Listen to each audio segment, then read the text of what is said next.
Get your hands on Escape Pod's first ever print anthology. If you're listening to our podcast, you probably like our stories. This book has a mix of ones you've heard before, as well as brand new ones by authors like Ken Liu, N.K. Jemisin, Tim Pratt, and Tina Connolly. Get your copy in the UK on October 20th and in the US on November 17th.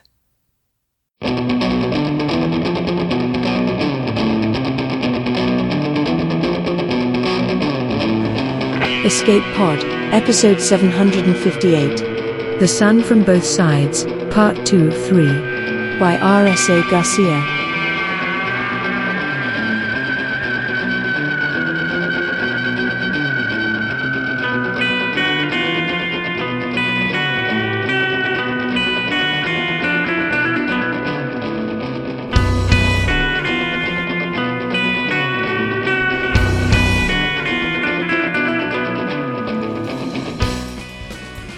Hello, and welcome to Escape Pod, your weekly science fiction podcast. I'm Divya, your host for this episode. This week, I bring you part 2 of 3 of The Sun from Both Sides by R.S.A. Garcia. It was first published by Clarkesworld magazine in May 2019. R.S.A. lives in Trinidad and Tobago with an extended family and too many dogs. Her debut science fiction mystery novel, Lex Talionis, received a starred review from Publishers Weekly and the silver medal for Best Sci-Fi Fantasy Horror ebook from the Independent Publishers Awards in 2015. She has published short fiction in international magazines, including Clarkesworld, Abyss and Apex, International Magazine, and several anthologies. Her newest story, Fire in His Eyes, Blood on His Teeth, is available now in the Devil's Ways anthology, edited by Anna Kashina. Your narrator this week is Hollis Monroe. Hollis is an award-winning radio producer, opera and jazz singer, and Shakespearean. He served as executive producer and also read for Iowa Public Radio's The Book Club for many years and is an active voice actor, MC, and singer. In last week's episode, we met a man and a woman living a quiet, retired life that was rudely interrupted by slavers. We learned that the woman was rather powerful, a Primarch, with few qualms about using, in her own words, extreme prejudice to stop the actions of these slavers and save both her husband and the others they had captured. We also found out that this very capable woman was far more afraid of something or someone called Valencia. In part 2, we'll see how every action has a reaction, because it's story time. The Sun from Both Sides by R.S.A. Garcia. Part 2. Once, a man left his home to find his home. It was not an easy journey, but going home never is. He gave up all that he was, all he knew, to experience a great many things. Genuine smiles and thoughtless malice, shared purpose and individual failure. And one bright day, in the middle of a river, he found peace. The first true peace in his long life. He learned that a home could be shared, and that in finding his home, he'd become another's. That was more than enough to bury the fears and chase away the memories. More than enough to keep the world and its cares far, far away. Until the day he came home, and the world was sitting at their table, brushing invisible dust from white diaphanous trousers with immaculately trimmed and painted fingers. The night rose from the wooden chair it had been seated on, the smooth white surface of its full mask catching the evening light.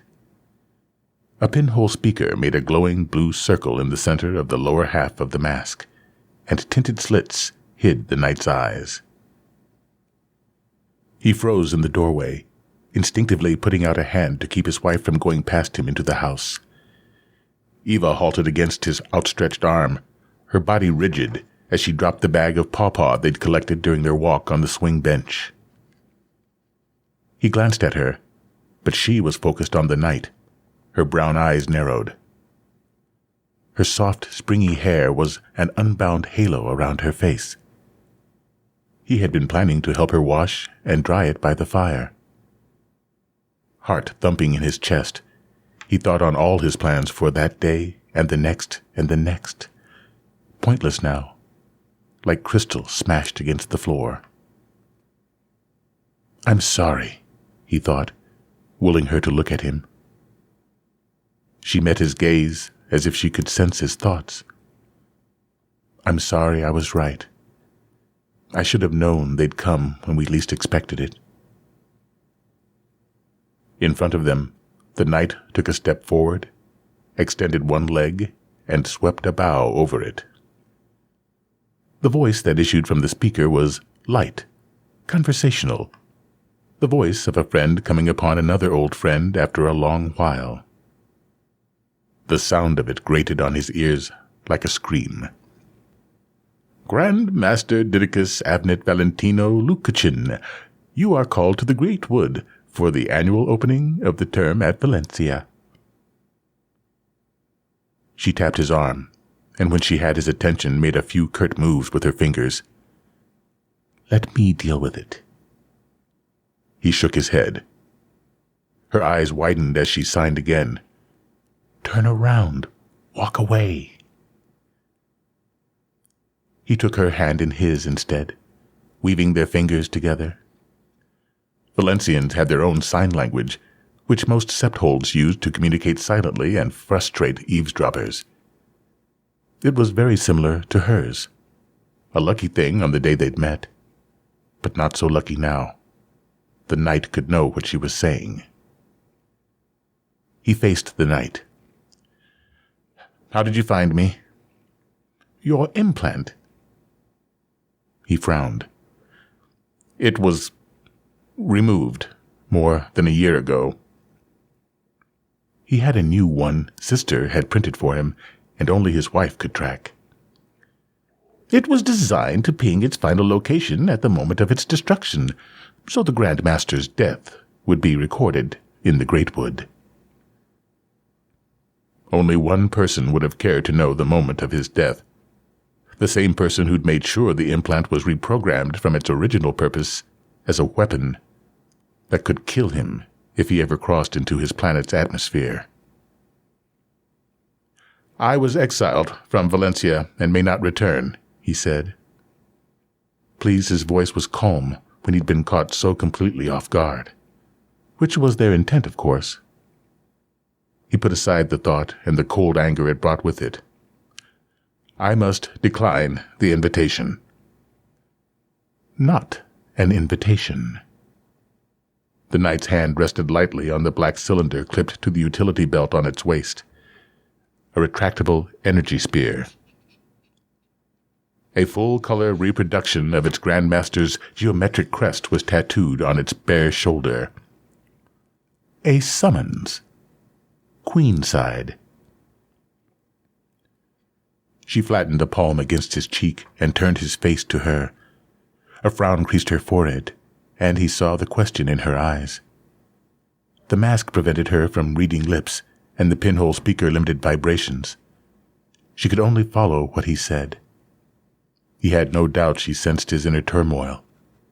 His fingers gripped hers tighter than they should. He released them. "I am no longer the Lucachin," he said, his voice harsher than he intended. "My king is dead. I have no queen." "A glorious miracle, Grandmaster. As happened with you many tempi ago, there has been a promotion. A new queen summons you." By the fucking graces. Fuck them all to hell and back. He forced out, "Who?" "I've been instructed only to bring you to Valencia with all haste. Questions must wait until we return to the Great Wood." "When then? How many tempi ago did it happen?" 40, Grandmaster." So many Tempi since he'd left Valencia. To go back now would be madness, a death warrant. I no longer have a seedling. The vineyard would reject me. The knight plucked at its belt and held its hand out to reveal the jeweled speck of a core tree's seed in the center of one palm. He closed his eyes, expelling a heavy breath. Turning his back to the knight so his wife could read his lips, he said, "I have to go, Eva." The determination in her eyes spoke to him before she shook her head. "If I don't, they'll send pawns that don't care who they hurt or what they must do to carry out their Grand Master's commands. At least I can reason with a knight. If I allow it to complete its move, it won't harm you or anyone else." Her eyes widened as she divined his intent. "No, we discussed this." She hit him in the chest with a closed fist. He grabbed it, held it against him. "That was before so much time passed. It's been too long since I was last home. Everything will have changed. I will have no allies." He didn't tell her what he feared most, that his only ally must be dead, or the knight would not be there. She pulled her hand away. "Try to leave without me. See how far you get." He gave her an exasperated sigh. She arched her eyebrows at him. After a long hesitation, he said, "I need time to prepare," to the knight without looking at it. He wanted her to see what he was saying. She nodded once, her lips a compressed line of triumph. "Those are not my instructions. I am Grand Master Lukachin, and I survived the great game more Tempi than you've been in service. You will give me what I ask." He faced the knight. "And you will prepare a seedling for my wife." The knight took a step forward. "You wish to bring your wife?" "Yes." "You came here by the vineyards, did you not?" "Of course." "So you can prepare a seedling." The knight shifted its masked head ever so slightly in his wife's direction. "She is not a Valencian." "She is Kyrie. They were enhanced for interstellar travel, as were our ancestors. She can withstand the seedling, and she goes where she pleases. Take care not to insult her." "Damn right I go where I want," she added. He fought back a smile. "If she doesn't come, you won't complete your task." There was no way to tell how the knight took this news. All he knew was it would inform its Grand Master and Queen. The arrival of a Primarch, a citizen of the Kyrie Protectorate, in Valencia would be unprecedented, and they would know she was coming. The knight bowed. "As you wish, Grand Master." He circled her shoulders with an arm, pulling her against his side and giving the knight their backs. So many memories and emotions churned through him at the thought of going back. Dread and adrenaline made him tense. But he couldn't deny part of him breathed easier knowing she would be with him, knowing whatever happened, he wouldn't be alone in the nest of vipers that was the Great Wood. And he was not unprepared. He'd planned for this long before he met her. "Are you sure?" he asked her. She rolled her eyes at this question. "I'll send a message to Sister. She's gone adventuring." "They may not allow her through the vineyards." She grinned, tilted her head at him. "They're welcome to try and stop her." Sister came, of course. Her primary consciousness had been traveling the Kyrie networks, fighting far-off skirmishes in myriad shells, or visiting new planets with diplomats and explorers, but she returned in time, curious to see a ship and a world few had ever been invited to visit. The vineyard ship had been in orbit for several weeks while the knight searched. The decision to live simply had been about not needing more than food, shelter, and freedom to be content. And once he'd met his wife, happy. But he had also considered the day his people might come looking. In the end, all his caution had been in vain. Sister followed on her own as they traveled to the vineyard with the knight in its much larger dropship. She landed on the polished, weathered deck of the vineyard's cargo hold as they disembarked behind the knight, holding hands loosely. His wife squeezed his fingers to get his attention before signing. "Smells wonderful." "It's the vineyard," he explained. "The ship has grown around it to infuse it with the vine's atoms. It gets into every part of the vessel and flowers. Even when they're not flowering, the mirror vineyard on Valencia, or other ships might be, so ships end up smelling like this all the time." They were in the corridors now. Petrified carbon curved under and around them, the same color as his wife's startlingly light brown eyes. The whorls and rings rippling through the surface, a testament to the ship's advanced age. This vineyard was one of the massive fleet his people maintained to trade and lay seedlings in space to create arbors, so that ships could travel even further by navigating from one arbor or vineyard to another. No matter how far they explored, all other ships, seedlings, and arbors remained permanently entangled with Valencia and each other, allowing Valencians to travel vast distances in an instant and trade reliably with many other colonies. Maintaining their ability to use the core trees for problem-solving and space travel was the only mandate of the Great Wood and the Grand Masters that ruled it.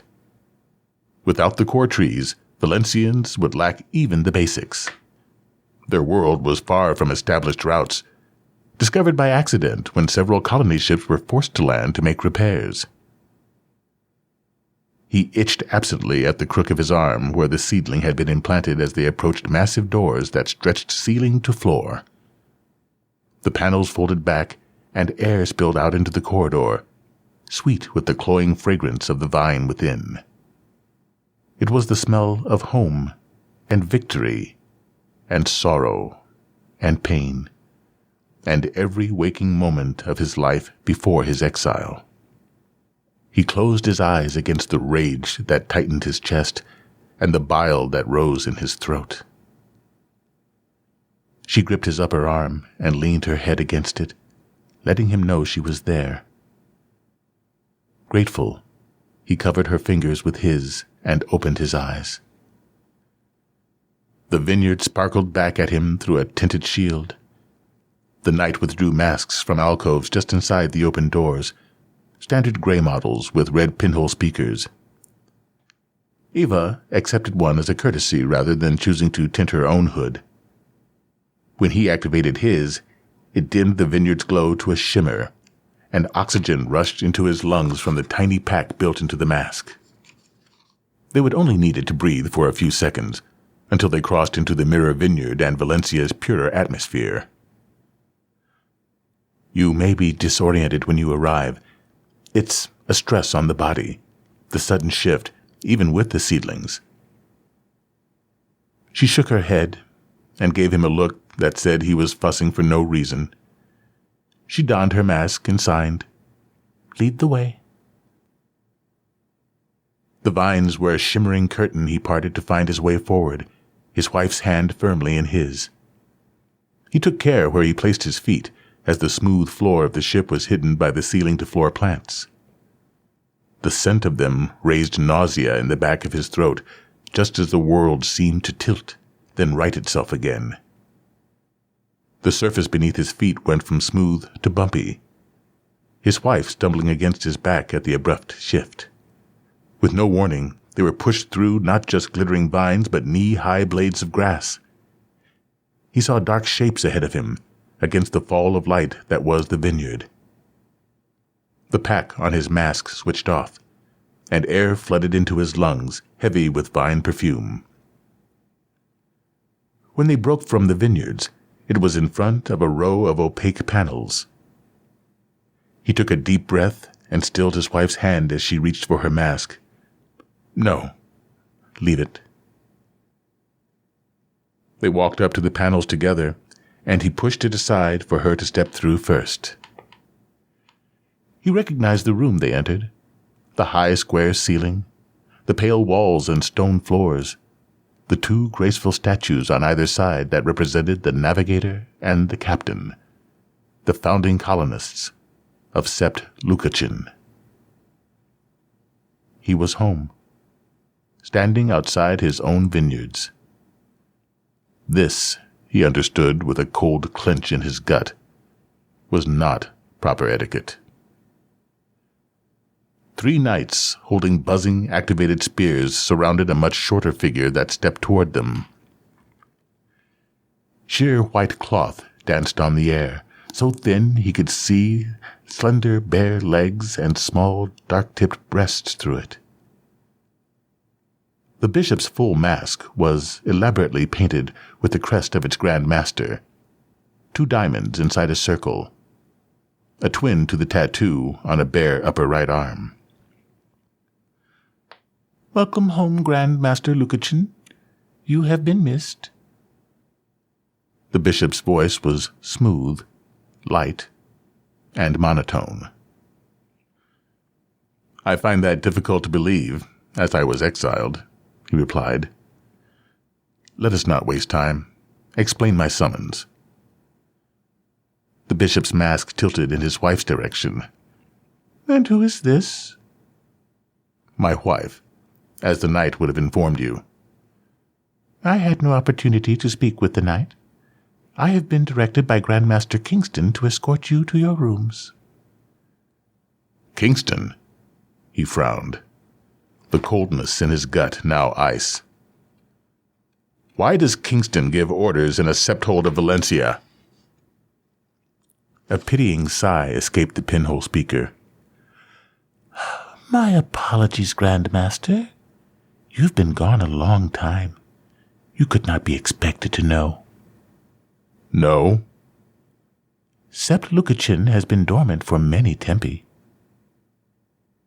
He turned his head, and his wife met his gaze, but she could not see past the mask to the anguish that made his knees feel unsteady.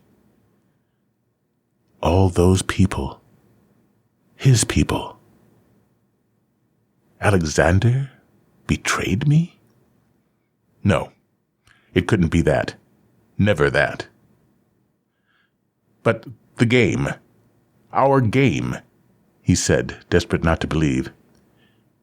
"It ended shortly after you were exiled," the bishop confirmed, as though discussing the weather and not the clearing of a board. The wholesale execution of a Grand Master's pieces. Pawns, knights, rooks, everyone. "With your return, a new game has begun." He sat with his head in his hands for the longest while, long enough for the glowing evening outside to turn full dark. He thought no day could be harder than the day he'd been forced to leave Valencia, knowing that either he would never be back, or worse, that he might have to one day return. But he'd been wrong. So very wrong. Eva waited, allowing him his grief, even though she couldn't have fully understood the conversation he'd had with the bishop. She sat at his feet, her head against his knee, her fingers intertwined with his, and never once did she ask a question. The lights in their bedchamber brightened as darkness fell. There was only the large carved bed, some chairs, and 2 doors. One led to the dressing area, and one to the baths. He'd refused the services of Sept Kingston's servants, preferring to let them leave 2 trays of food on the only table in the room. The rooms had been aired, and the long hallways they walked still had dust nets over the little furniture that remained. Sept Kingston must have been directed by Sept Valencia to prepare for his arrival. With no people on the Lukachin estate, there would have been no one else. He was lucky, he supposed, that he hadn't been imprisoned on arrival, but he knew with certainty that had been deliberate. It was a new game. It would be up to him to figure out the objective, to know which of the many moves he'd planned would be necessary. He stared at the gray masks on the table and sighed. She shifted and looked up at him, worry crinkling her eyes. Her free hand squeezed his thigh, and he stroked her hair. He spoke aloud so he wouldn't have to let go of her warm, comforting hand. "I'll be okay. I just need time." She leaned her head back on his knee, still looking up at him. "Tell me." He glanced out at the dark estate and the dancing rainbow colors of Valencia's night sky, the light of the vineyard reflected into the atmosphere. So beautiful now, he saw it for the first time in many tempi. "This was my estate. They bought us directly here instead of the Greatwood." "That's bad?" "Almost certainly. The bishop told me the Grand Master Valencia would speak with me tomorrow. It's odd, Sept Kingston and Sept Valencia would go through all this trouble to find the exiled Grand Master of a dormant sept, and yet the new Grand Master Valencia doesn't meet with me on arrival."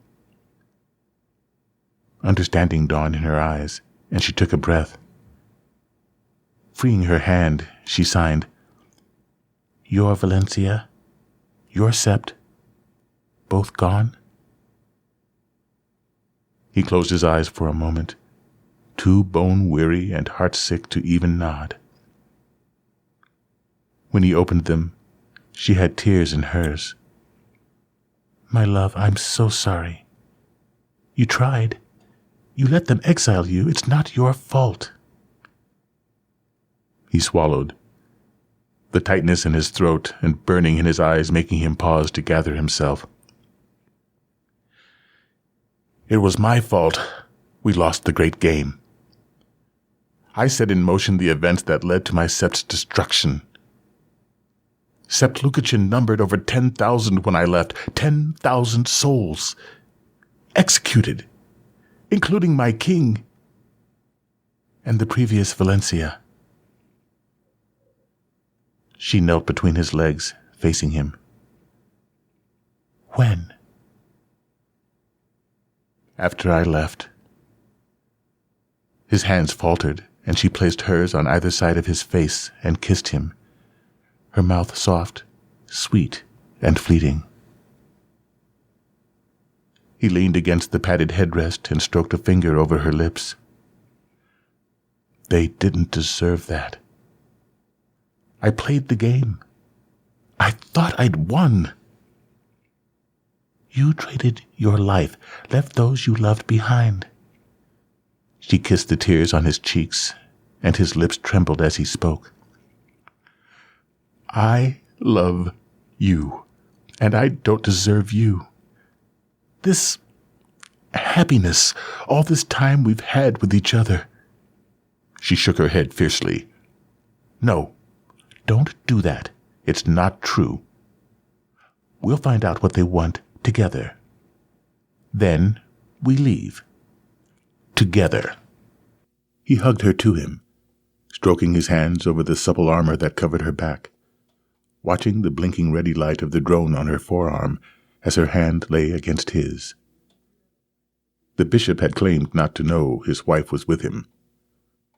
Why would the Grand Master Valencia not mention the arrival of a citizen of the Kyrie Protectorate to the bishop that was sent to meet them? It was disconcerting, yet probably for the best.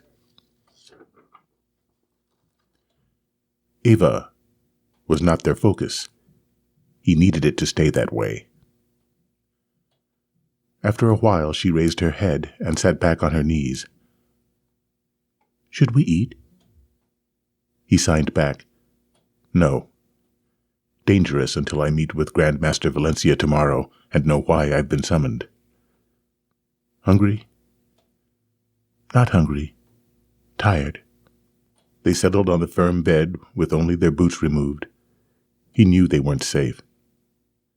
His body prickled with awareness and warning since they'd arrived, and his instincts had kept him alive for many tempi in Valencia. He trusted them enough to know he wouldn't sleep tonight. "You'll take first watch?" she asked. "Yes." "You better wake me." "Of course," he lied. She snorted as he lay down, his chest against her back. She pulled his arm over her waist and he propped his head on his hand so he could watch her sleep. Several minutes after they lay down, the sensors in the bed lowered the lights in the room and he lay in the dark, thinking, as her breathing evened out and the wind rose outside, the thick walls and windows muffling the sound to the whisper of ghosts. Hibernation mode activated. Sister pinged a query in response to the drone's abrupt retasking and the loss of its live feed. She was engaged with analyzing the Vineyard's ship's primary language and systems. The ship's technology had originated on Terra, and this shared evolutionary foundation provided her with a key to begin her decryption within an hour. She'd required almost half her processing power to catalog and flag the most useful information in the enormous database, so she'd delayed her reconnoitering of Valencia until she'd secured enough preliminary data on it to ensure security protocols were met. Hibernation mode in progress. Sister flagged the pingback as unsatisfactory and retrieved another drone to proceed to her Primarch's location and a calm, alive feed. At that moment, she registered several things at once. The Vineyard ship's engines powering up, the navigational AI implementing a new course away from her home system, a Stage 4 hardware breach of her solo ship's security, a localized EMP that had sent the unshielded sections of her solo ship's power core into temporary shutdown. None of these things disrupted her operational focus as much as the sudden silence from her Primarch's location beacon. The drone responded to all pings with the proper hibernation codes, but it remained dark to her emergency activation commands. Hidden in the Vineyard ship's subroutines, Sister studied its live feeds as Knights surrounded her primary shell in the cargo bay, placing clamps on her struts and erecting a dampening field. These, she understood, were acts of aggression. As bonded AI to the leading Primarch of the Gomez clan, and frontline of any Kyrie Primarch's defense, Sister's mission was now clear. She would enact Caution Protocol, secure an operating base, determine the location and safety of her sister and husband, and ensure means by which she could access them and carry out offensive missions if necessary. While the Knights worked on her shell, Sister hid her secondary drone in an alcove on an empty deck. She supplanted the subroutines of several mundane programs across critical decks before disguising herself as a diagnostic tool and slipping into the Vineyard's primary AI. She would need to find her own seedling. It was clear the Valencians had no intention of giving her one, as promised. Her Primarch, like all Kyrie, was more than capable of protecting herself. But the Kyrie were descended from a small Earth tribe. Every Primarch's life was precious. She would take nothing for granted. He is 11, and his grandmother kneels in front of him, smoothing her wrinkled hands down the front of his cream shirt. Her smile is sad, her eyes desperate. "You know what you must do," she says, and he nods.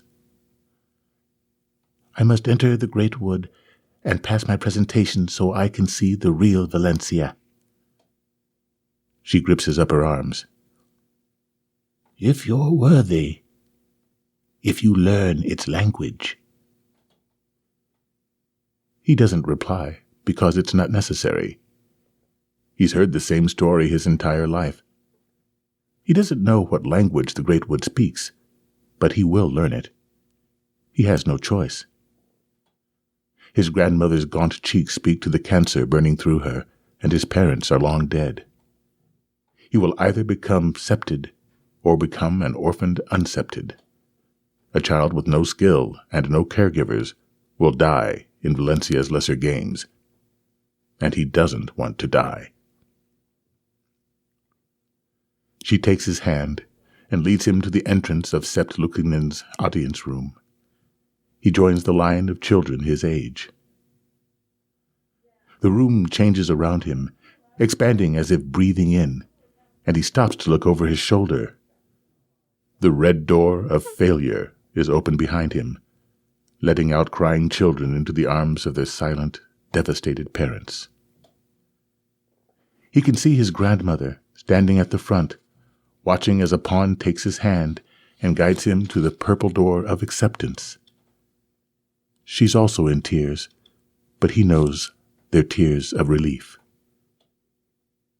He won't die in the lesser games now. He'll never see his grandmother again.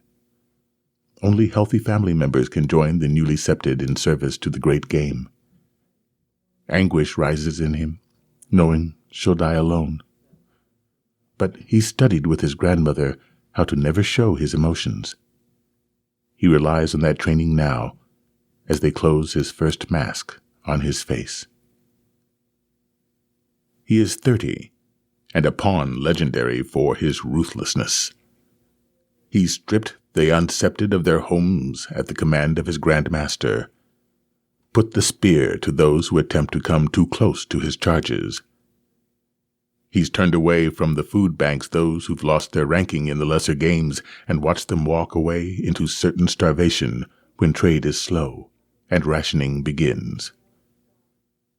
He's done it all while showing none of the rage and despair that fills him at the sight of the waste that continues in Lukachin's halls, even when the unsepted have nothing. The young masters eat and drink and play the great game they're born into, and he hovers at the edges, waiting, watching as the Lukachin's youngest daughter pulls him down with her onto the bed, holding himself separate as she has her fun with him, remaining passive as she licks his ear behind his mask and says, "If you kill him, we can be like this always."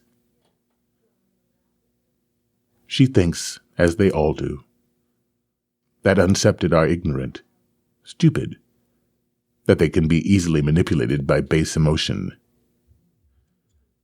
When she sighs the question, he says yes, and she whispers a date and time for the deed. He scrubs himself well before he meets with the Grand Master, trying to erase the previous hour from his body, lowers himself to the cold floor and touches his head to the ground, as all do who have bad news to deliver. He's calm as he explains the plot, though he knows the Grand Master could choose to have him killed instead of his daughter. He has nothing to lose but his life, and that hasn't been his since he was a child. "You've done me a great service," the Grand Master says to him as the Lungus Lucichin master rides away in a transport to a hastily arranged marriage. "Name your reward." He's always known he must become more than he is, so he doesn't hesitate. "I would be a rook in your service." The Grand Master turns cold eyes on him and says, "Why waste such talent at gameplay? My bishop is old, and his strategies grow simplistic. Take his place, if you will." They hand him the keys to their kingdom. He will find a way to throw open the gates. The bishop is buried in pomp and circumstance, and at the graveside he sees his future for the first time. Master Alexander is blond and grave as a painting in his white half-mask. The only young master left alive in the vicious sept of Valencia, his form straight and strong as a core tree. The thump of his heart as he looks at Alexander is an unfamiliar rhythm in his chest. The master turns away without seeing him, and he returns to his sept, a new bishop with a tiny crack in his facade only he knows is there. He's 70 and queen, and it's his wedding day. Grandmaster Yuta congratulates him even as he apologizes for refusing the match he was offered to one of the Grandmaster's many children. "You've done well," Yuta says. "My son would have poisoned you at the first opportunity and taken your post." He knows this, of course. It's what he would have done. He's pressing his thumb against the contract when the new Grandmaster Valencia, now unmasked, enters to add his DNA to the seal. His wife, Rachel, steps aside and dips low with the elegance of a master whose family has always been septed. When he straightens from his own bow, the Grandmaster Valencia is between them, and the crack in his facade widens as those blue eyes remain on him, speaking of other things than the polite felicitations the Valencia utters to his face. He's 103 and a Grand Master, and soft lips touch his under the core trees of the great wood, sending sharp shocks through his entire body, and the core vines in his wrists. Alexander always forgets to remove his core vines. That's when he finally learns it, the language he's been searching for his entire life. For the first time, he's unable to hide his discovery, his truth, from his wife. She narrows her eyes at him as he tries to make her understand. "You're a Grand Master," she says in a voice that betrays only mild annoyance. Her hair is braided intricately in coils on her head. She's unmasked, as they often are in private. "Why do you concern yourself with the troubles of the unsepted? You give them higher rations than they deserve, build them better houses. They're not grateful for this, and you only encourage them to believe they're entitled to more." "How can you say this," he says, "when I was one of them?" "You are Grand Master Lukachin, sire to a master of Sept Kingston. You are not them. Cease this inappropriate worry over their comfort." "And yet," he says, "how many of them would be me, if given the chance?" "Chances are taken, not given," she scoffs. "Keep your sympathy for those who work to provide the foundation for all Valencia is and can be." He stares at her, resigned. "You truly don't care." "Of course she doesn't," Alexander says, touching his jaw gently. "She's your queen, the latest in a line second only to mine. This is her world. You don't belong in it." He reaches for that hand, but Alexander is standing next to the fountain in the middle of Valencia's audience room, staring into the rippling pool. He walks toward him, the fountain pulling away from him with every step, the tinkling of the water, a rising susurration. "Didicus," Alexander says, not looking at him, hands clenching the sides of the basin. "They must see everything. You must show it to them, as you showed it to me." "Alexander," he calls over the roaring in his ears, heart pounding, fracturing in his heart. "Wait!" Alexander's lips open, and Rachel's voice emerges. "They'll destroy us. They'll destroy it all." "Alexander!" He would cry if he could, but this part of him never does. "Forgive me."